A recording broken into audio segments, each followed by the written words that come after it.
और इसी बीच एक और बड़ी खबर आ रही है। नोएडा डीएम मेधा रूपम मौके पर नहीं पहुंची थी। डीएम डिस्ट्रिक्ट डिजास्टर मैनेजमेंट की chief police commissioner Lakshmi Singh भी घटनास्थल पर नहीं गई। हादसे के बाद डीसीपी साद मियां मौके पर नहीं आए।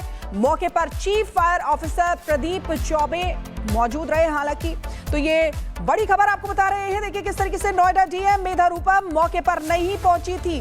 डीएम डिस्ट्रिक्ट डिजास्टर मैनेजमेंट की चीफ भी है, लेकिन फिर भी वहां पर नहीं पहुंची। पुलिस कमिश्नर लक्ष्मी सिंह भी घटनास्थल पर नहीं गई। काजल हमारे साथ इस समय जुड़ी हुई है, उनके पास सीधे चलेंगे। काजल, ये बहुत बड़ी बात है। देखिए डीएम है, लेकिन फिर भी घटनास्थल पर नहीं पहुंची। बड़े अधिकारी यानी कि नहीं पहुंचे, कोई जिम्मेदारी नहीं है क्या इनकी?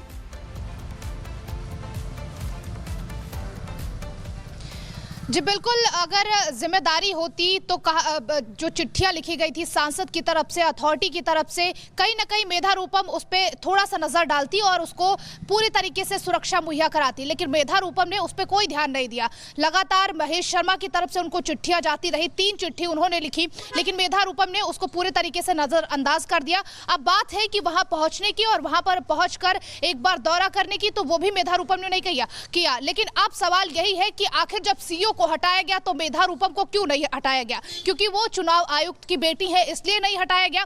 किसी की जान से ज्यादा किसी का ओहदा यहाँ पर मैटर करता है। और लगातार मेधा रूपम को लेकर आक्रोश सभी में है कि मेधा रूपम पहले तो स्पॉट पर नहीं पहुंची, और पहुंची भी तो गाड़ी से नहीं उतरी, क्योंकि उनको डर था कि मीडिया उनसे सवाल करेगी। जिस तरीके से सबसे सवाल किया जा रहा है, उसी तरीके से मेधा रूपम से भी सवाल किया जाएगा। वहां पर एसडीएम पहुंचे, लेकिन मेधा रूपम जो डीएम है, जो पूरे तरीके से जो सुरक्षा है वो सुनिश्चित करानी थी, लेकिन वो नहीं कराया। और ना ही उन्होंने उन चिट्ठियों पे ध्यान दिया जिसको लेकर लगातार लोग कहते रहे। लेकिन यहाँ पर सवाल यही है कि युवराज की मौत ऐसे नहीं हुई, बल्कि सिस्टम की मौत मारा गया है युवराज, और ये लगातार हर कोई बोल रहा है। सवाल कई है कि आखिर मेधा रूपम ने सभी चिट्ठियों पे ध्यान क्यों नहीं दिया, और मेधा रूपम फिर स्पॉट पर क्यों नहीं पहुंची। लगातार जो है लोग यही सवाल पूछ रहे हैं कि आखिर किसकी जिम्मेदारी सुनिश्चित होती है। अगर महेश शर्मा की हम बात करें, वो कल वहां पर पहुंचे थे, उन्होंने साफ तौर पर पूरी बात जो है वो मेधा रूपम पर डाल दी। चाहे हम अगर एमएलए की बात करें, वो वहां पर पहुंचे नहीं, तो आखिर ये जिम्मेदारी किसकी है? 96 घंटे लग गए उस गाड़ी को निकालने में। आप सोचिए, उस व्यक्ति को निकालने में इतना टाइम लगा कि उस व्यक्ति की जान चली गई घुटकर। वो लगातार अपने पिता को फोन करता रहा और कहता रहा कि पापा मैं मरना नहीं चाहता हूं। लेकिन वहां पर जो लोग थे जिनकी जिम्मेदारी ये बनती थी कि वो पानी में कूदे और उस व्यक्ति को बचाए, युवराज को बचाए, वो तमाशबीन बने रहे और उन्होंने हवाला दिया कि पानी ठंडा है और अंदर शरिया है, हमारी जान को खतरा है। यानी किसी की जान जा रही है और वो डूब रहा है, और वो चीख चीख कर अपने फोन की जो टॉर्च है वो लगातार जलाकर ये बोल रहा है कि मुझे बचा लीजिए, मुझे मरना नहीं है।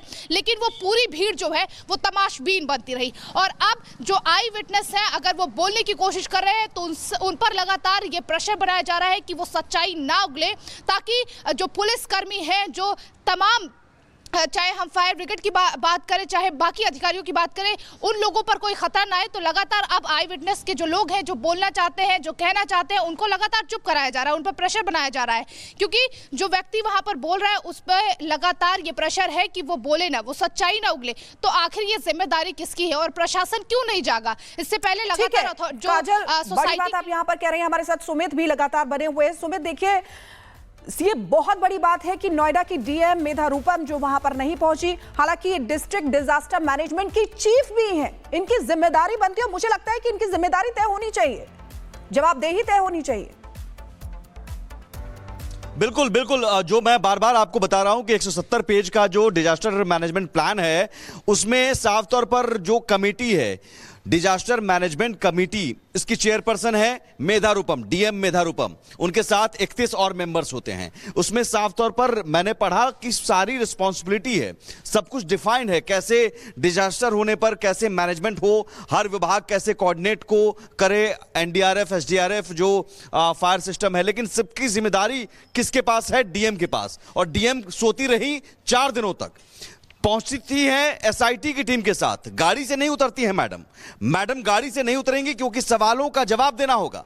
सवाल तीखे हैं और वो जवाब देना होगा, और सवाल का जवाब आज भी एसआईटी की टीम लेगी। कल भी एसआईटी की टीम पूछ रही थी कि आप क्यों नहीं गए, और इतने सारे सवाल, 10 सवाल जो है, उस सवालों का जवाब डीएम को भी देना है। कल करीब 3.5 घंटे तक इसी दफ्तर में, नोएडा प्राधिकरण के ऑफिस में करीब 12:15 बजे एसआईटी की टीम आई थी। साथ में नोएडा कमिश्नर लक्ष्मी सिंह थी और नोएडा की डीएम जो गौतम बुद्ध नगर की डीएम मेधा रूपम थी, उन दोनों से भी सवाल किया गया। करीब 3.5 घंटे बोर्ड रूम में मीटिंग हुई थी और उसके बाद एसआईटी की टीम ऑन स्पॉट गई थी, वहां पर लोगों से भी पूछताछ की थी। पहले और दूसरे राउंड की जो जांच है वो करीब करीब हो गई है पूछताछ।